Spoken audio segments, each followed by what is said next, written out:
Years ago, I met an executive from a large corporation who lived here in Rancho Santa Fe, and he told me that this was one of the wealthiest zip codes in America.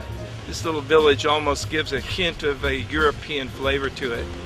Of course, the opulent restaurants and real estate agencies and other things tell you that this is a very wealthy place, filled with riches. And so I use this location to talk a little bit about true riches.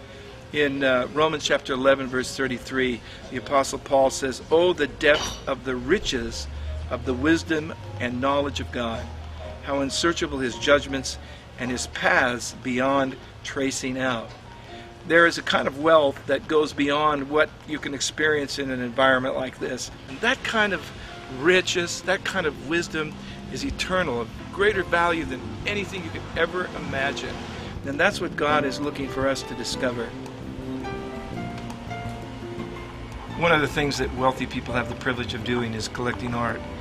And one of the reasons they do that is because when you invest in something like a work of art, a true work of art, every year its value seems to increase.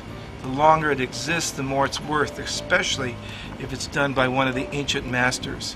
When you look at a great piece of art, the longer you study it, the deeper you go into it, the more you treasure it, the more you value it, because you understand the character and the nuances and what was behind the author's intent, the painter's intent. Well, if you look into the face of Jesus Christ, if you develop a relationship with the living God, every moment, every year, every decade that goes by, you understand more and more the value, the riches of what it means to know God. Because there's no limit to knowing someone who's eternal, who really loves you and cares for you.